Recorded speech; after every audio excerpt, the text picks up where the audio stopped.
This is the final episode of installing flashing crossbucks at my 3-track crossing on the layout. In earlier videos, I talked about using the We Honest flashing crossbucks. After making mods and tweaks, I got them to look fairly realistic, but I ultimately landed on these, which are Tomar flashing crossbucks. And I think they look great as far as realism and scale goes. The bell on top I soldered on from an older set of crossbucks I had. Tomar does make them with or without bells, but their inventory is a little light right now, so I just modified these and I think they look pretty good. And then in each of the tracks, each of the 3 tracks, I have embedded, they're not fully embedded yet, but I've placed optical sensors or photosensors, one on each side of the crossing. And those are what detect the trains and trigger the signals.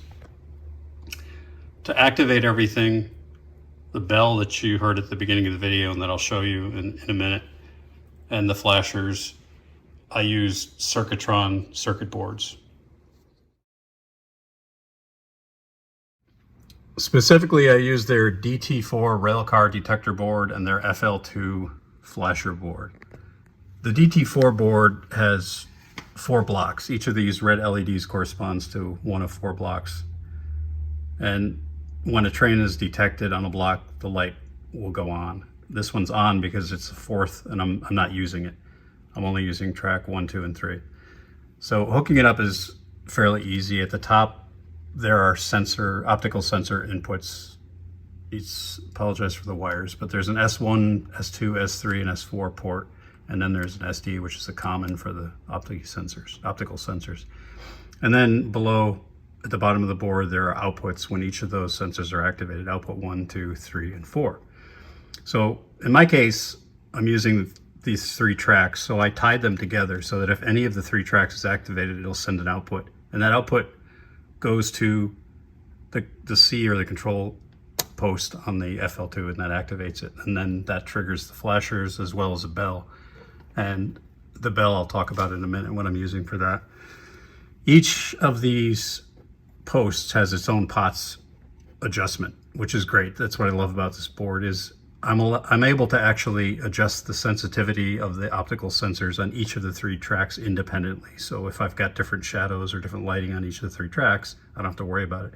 I can adjust them independently by just dialing those POTS.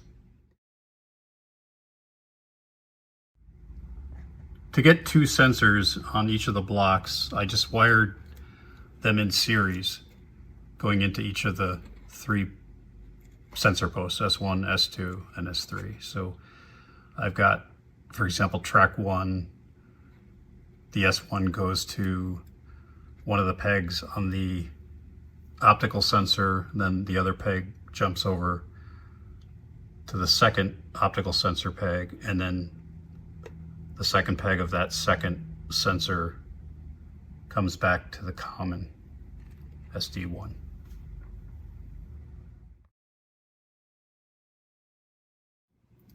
I do want to take a second to give a shout out to Circuitron.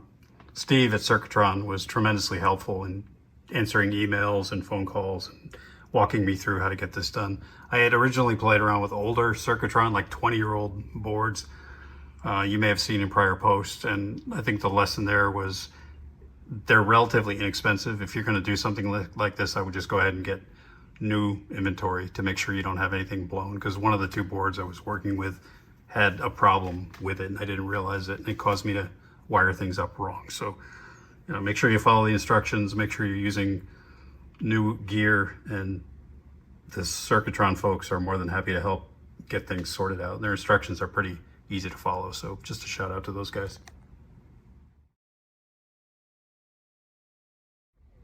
Now the bell, which is activated off that FL2 circuit, is an Iowa Scaled Engineering bell. You can see that black box with the little circuit board on it. It's a 3D printed box, and it is an actual recording of a bell, which is why it sounds so great. What I did is I hot glued it here, and there's a hole drilled through the baseboard. That black box actually has a hole in it for the sound to escape.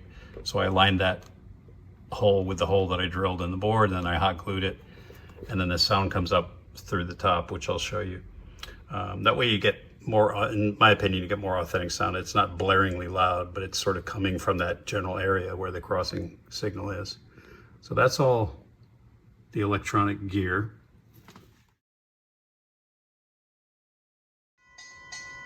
So here's the hole I talked about that I drilled through the baseboard for that bell module. So that hole aligns with the hole in the bell module. So the sound comes through that hole, and I just covered it up with some railroad ties. You can use shrubbery, lichen, whatever you think looks best. But it gives it a more authentic sound. It's as if it's coming from the general area of where the actual bells are. There is a volume pots on the bell module, so you can adjust the volume. Obviously, you don't want it too loud. So that's it. The Circuitron DT4 railcar detector board, the Circuitron FL2 flashing circuit, the Tomar flashing crossbucks, and the Iowa Skilled Engineering bell module, and a lot of scratching my head and kind of learning as I went.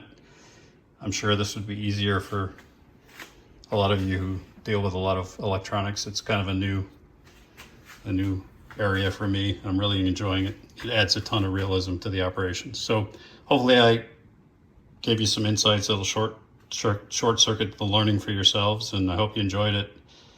Leave some comments if you've got ideas, and please like and subscribe.